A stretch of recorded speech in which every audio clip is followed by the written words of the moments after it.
একটি মেয়ে বাড়ি ফেরার সময় দেখে তিনটে ছোট্ট ছোট্ট হাঁস তার পিছু নিয়েছে।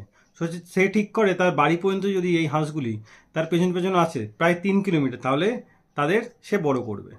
তো ফাইনালি সেই হাঁসগুলো বাঁচার একটা আশা দেখে সেই মেয়েটির পেছন পেছন তার বাড়ি পর্যন্ত চলে এলো। তো বাড়ি পর্যন্ত চলে আসার পর মেয়েটা ঠিক করলো তাকে তাদের মানুষ করবে। তো মেয়েটা তাদের কোলে তুলে নিল এবং বিড়ালের ভরসায় সেগুলো তাদেরকে রেখে দিল সেই রাতের জন্য। তো পরের দিন দেখে বিড়াল তাদের খায় না। তো তার পরের দিন বাচ্চাগুলোকে দেখে তার খুব মায়া হলো। আর বাচ্চাগুলো এত কিউট দেখতে ছিল, সে তাদের মানে এই মেয়েটি তাদেরকে খুব ভালোবাসতে শুরু করলো এবং সে ঠিক করলো বড় হলে হয়তো তাদের মাংস করে সে খাবে। তো ফাইনালি সেই হাঁসগুলি আস্তে আস্তে বড় হতে শুরু করলো। তো সে ঠিক করলো বড় হলে তাদের ম্যারাথনও ছোটাবে। তো আস্তে আস্তে তাদের আদর করতে শুরু করলো এবং তাদের চানা খাওয়াতে লাগলো। তো তারা খাবার দাবার খায় এবং বেসিনে তারা সাঁতার কাটতো। যেহেতু সে নদীতে নিয়ে যেত না, তাই বেসিনের জল বন্ধ করে সেখানেই তারা সাঁতার কাটতো। কিছুদিন পর তারা একটু বড় হয়ে যাওয়ার পর তাদের বাইরে সে নিয়ে যেত। বাইরে নিয়ে যাওয়ার পর তারা মাটিও খেত। তো লোকে বলে মাটি খেলে নাকি তারা বড় হয়। তো তাদের মাটি খাওয়াতো এবং জলও দিত। তারা জলও খেত এবং মাঠের মধ্যেই তারা একসঙ্গে থাকতো। টাবে চান করার সময় সেই টাবটা তাদের জন্য খুব ছোট হয়ে গেছিলো।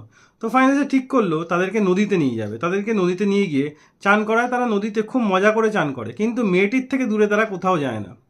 এবং সেই তারপর মাঠেও তাদের খেলতে নিয়ে যায়, বাইরেও নিয়ে যায়। এবং এই তিনটের মধ্যে একটা হাঁস খুব বড় হয়ে গেল।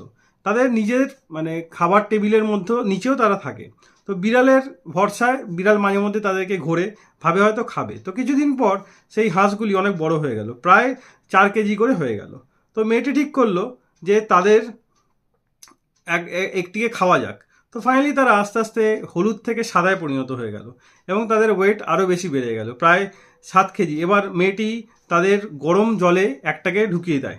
ঢুকিয়ে দেওয়ার পর সেই হাঁসটি যে ছুটতে শুরু করে, এত জোর ছোটে চিন্তার বাইরে। মেয়েটি দেখে অবাক হয়ে যায়, ভাবে না হাঁসটিকে আর সে খাবে না, তাকে হাঁসটিকে সে ম্যারাথনে দৌড়াবে। তো ফাইনালি হাঁসটিকে ম্যারাথনে দৌড়ানো হয়। হাঁসটি ম্যারাথন ফার্স্ট না হলেও ম্যারাথন হাঁসটি কমপ্লিট করে। ম্যারাথনে হাঁসটি কমপ্লিট করার পর প্রচুর নাম পায় এবং তাকে এই হাঁসটিকে 1 লাখ টাকা উপহার দেওয়া হয় এবং হাঁসটিকে একটি মেডেলও দেওয়া হয়। এরপর হাঁসটি খুব ফেমাস হয়ে যায় এবং মেয়েটি খুব বিখ্যাত হয়ে যায়।